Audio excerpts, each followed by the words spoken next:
Bakundwa b'Imana, nshuti bagenzi bino samizi umuvyeyi wacu Bikira Mariya, ijwi ry'Imana iwanyu, ijwi ry'Imana iwacu. Kaze dusangire ijambo ry'Imana ryo kuri uyu wa gatanu, tugeze mu ndwi ya 17 mu gihe c'amasaha ya Ekleziya mu mwaka usanzwe, ariko kandi umwaka ugaburikana kabiri. Ijambo ry'Imana ry'uyu munsi turisanga ahakurikira. Mu gisomwa ca mbere turi mu buhanuzi bwa Yeremiya, ni mu kigabane ca 26 kuva ku murongo wa mbere gushika ku murongo w'9. Izaburi yo kwitsa iryo jambo ry'Imana ni Zaburi ya 68. Inkuru nziza ni inkuru za Mukama wacu Yesu Kristu, nkuko twandikiwe na Matayo mweranda mu kigabane ca 13 kuva ku murongo wa 54 gushika ku murongo wa 58. Muzero dutegeyo mu Mukama atuyagire muri bino bisomwa vyose tugiye gushikirizwa. Ivyo dusoma mu gitabo c'umuhanuzi Yeremiya. Mu gihe Yohakimu mwene Yosiyasi umwami w'intara ya Yuda yimikwa, Umukama yabariye Yeremiya ati: ngiri irivumerewe n'Umukama, hagarara ku mbuga ingoro y'Umukama. Abava mu bisagara by'intara ya Yuda baza gusenga mu ngoro y'Umukama, ubabwira aya majambo ntusige na rimwe. Kumbure bohava bumva, umwe wese agahindukira agahinzira mbi yahoramwo, kugira ngo nanje nigarure ndeke kubatera nkuko nari nariyumviye kubatera kubera ububi bw'ibikorwa byabo. Genda rero ubabwira uti: ngira ijambo ry'Umukama, nimwanka kuntega amatwi ngo mugendere muri ya mabwirizwa nabashinze, ngo mwumvire amajambo y'abasabyi banje nama mbarungikira kubahanura, ku izina ryanje mukanka kubumvira, nzogirira ingoro ico nagiriye iy'Isiro, kandi igisagara nzogihindura ikivume mu maso y'ibihugu vyo kw'isi yose. Abasaseredoti, abahanuzi n'abantu bose barumvise Yeremiya ariko avugira ayo majambo mu ngoro y'Umukama. Amaze kuvuga ayo majambo yose, Umukama yamutegereje kubarira abantu bose. Abasaseredoti n'abahanuzi baca baramufata bavuga bati: uruwo gupfa, ni kuki wavuze ku izina ry'Umukama aya majambo ngo iyi ngoro izomera nk'Isiro, kandi ngo iki gisagara kizocika gahinga kanyaga nande? Nuko rero abantu bose bakoranira kuri Yeremiya mu ngoro y'Umukama. Iryo ni ijambo ry'Umukama.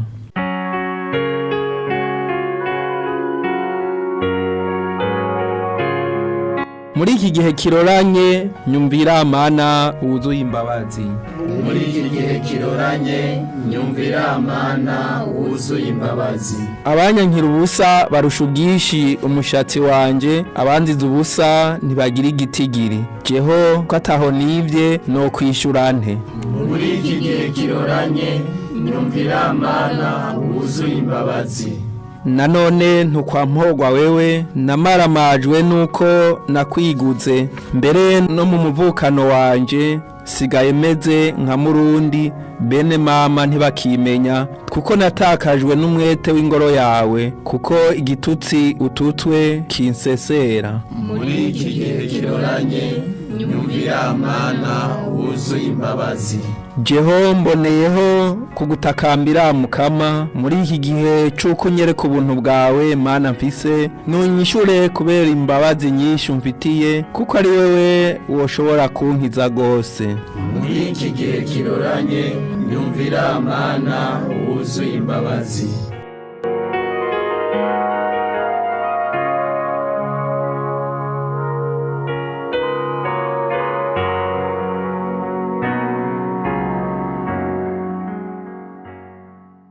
Ivyo dusoma mu nkuru za Mukama wacu Yesu Kristu nkuko twayandikiwe na Matayo mweranda, ni mu kigabane ca 13 kuva ku murongo wa 54 gushika ku murongo wa 58. Muri irya minsi Yesu yagarutse mu ntari wabo, akaja arigishiriza mu isinagoga ryabo. Abantu baratamarirwa bavuga bati: mbega ubwo bwenge n'ivyo bitangaro biva hehe?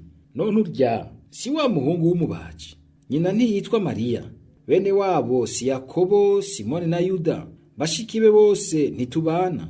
None ivyo bintu vyose abikura hehe? Bibatera umutima mubi. Yamara Yesu we arababwira ati: umuhanuzi ntiyigera ninahazwa mu gihugu yavukiyemo no mu muryango iwabo. Nta bitangaro vyinshi rero yahagiriye kubera ubugaba bwabo. Nitwakirize yompi iyi nkuru nziza ya Kristo.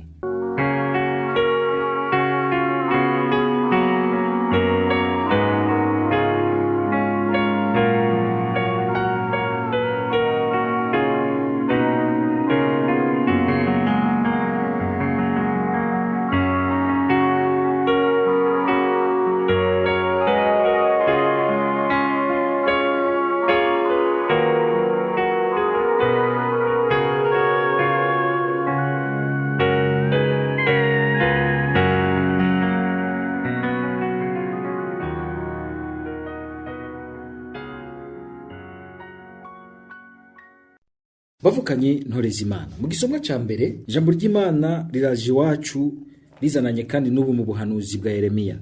Tuvuze ko ari ubuhanuzi bukaze buhambaye, imbere Imana ikagabisha abayo yuko igiye guhagurutsa amahano menshi nibatihana.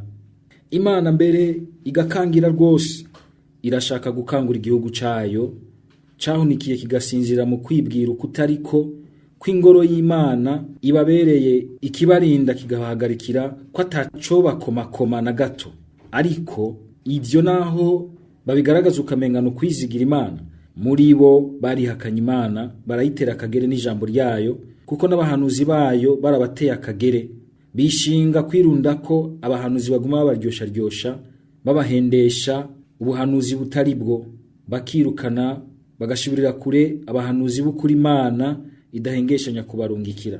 Ico gihugu rero ko cateye akagera Imana, kigatera akagera abahanuzi n'ijambo Imana ibarungikana, nta kindi gisigaje kica kigwa mu bwiyorobetsi, kigasenga ibidafashe imbere y'Imana, mbere ugasanga cugururiye ayandi mabi menshi mu kibano, mu ntwaro, muri politike no mu vy'Imana. Umuntu yateye akagere Imana n'ijambo ry'Imana, akamuboneka ko ari umuntu asenga, aba ari mu bwiyorobetsi. Imana mu rukundo rwayo ifitiye igihugu rudasanzwe, ntayishobora rero kurekerana irorera ibona ingene igihugu cayo gitera kinyikira mu nabi. Yoyo irabona neza, mbere ikabona kure, ikabona amahano n'amashano agiye kugwa ku gihugu cayo, igahagurutsa abahanuzi kandi ikaguma ibarungika itarambirwa. Kenshi riko mbere dukunze kubibona, usanga umwijima w'abantu bishiramwo bakibaza ko bari mu vy'Imana ubabaza cane kandi ukaremera rwose gusumba mbere w'abatazi Imana w'abapagani. Kuko kenshi abantu baribaza ko bari mu vy'Imana, bibaza ko vyose babizi, atawundi bakeneye atanikindi bakeneye gishasha. Ariko ugasanga ivyo vyagiye biravyara muri bo umutima uheza ukaja kure y'Imana, umutima utakigamburuka ingiro n'ingendo vy'ijambo ry'Imana. Bene abo mbere nugira nti bazimiriye mu vy'Imana, iyo rose ivy'Imana bakaguma bavuga ivy'Imana bakagendera mu vy'Imana, abo nibo bantu ba mbere bagora guhindura, bagora guhinduka, kandi bibagora nabo nyene guhinduka.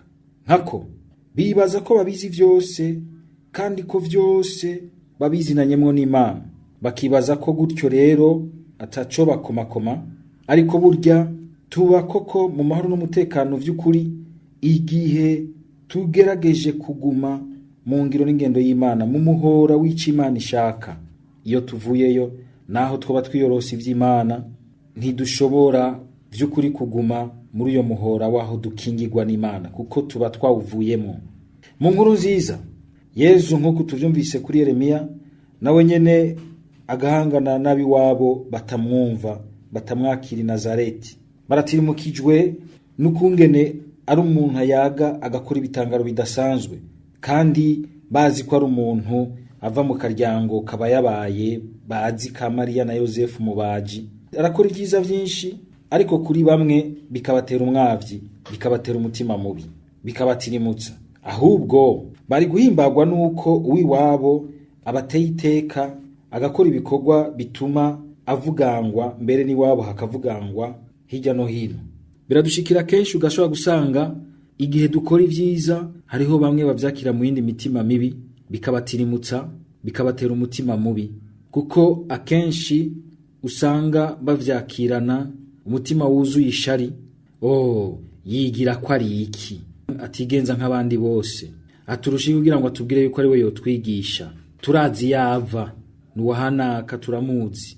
Muri iyo nyifato y'abantu b'i Nazareti hari nyegejemwo rero umutima w'ishari mubi, wa wundi wamushaka umenga vyose bimanuke hasi, vyose bibe kumwe nk'uko abandi bose bagira. Ugasanga uwo mutima mubi ni wa wundi ubabazwa nuko uwundi ivyiwe biteye imbere, bigenze neza, ubuzima bumukundiye, agaheza akagira amasigisi. Ariko ugasanga hariho bamwe bayarabira mu mutima mubi w'ishari n'inzigo, aradukiranye. Haguhimbagwa nuko uwundi ubuzima bumwitavye neza, agategwa iteka, ukamenga tweho biduteye umutima mubi. Gutirimutswa ni neza, niyo ni ingwara bavukanye ntore z'Imana, turategezwa rero kwama twitondera gose ivyo vyose biduca mu bwenge binyuragira mu mitima yacu, ivyo vyiyumviro biba muri twebwe, kugira ngo ntitugwe mu mitego ya bimwe bimwe usanga bigwanya intumbero yo gutera intambwe, yo gutera imbere, kuko biheza bikaniga bikabuza gushikira icisununuye gusumvya. Ijambo ry'Imana ryatubwiye ko ngo Yezu aho hantu atahakoreye ibitangaro vyinshi kubera ukutemera kwabo. Ego kenshi ntitubimenya muvukanye, iryo shari n'iyo nzigo usanga bitubamwo, usanga bikubamwo, usanga bimbamwo, nibaza ko ndabigirira uwundi bihereza kumpindukirira jewe nyene, bigaheza bikaza bikazibiranya icongiriye neza, kuko burya iciza kidugije uwundi kikamuninahaza, na jewe kiraheza kikampitaniza kikangirira neza.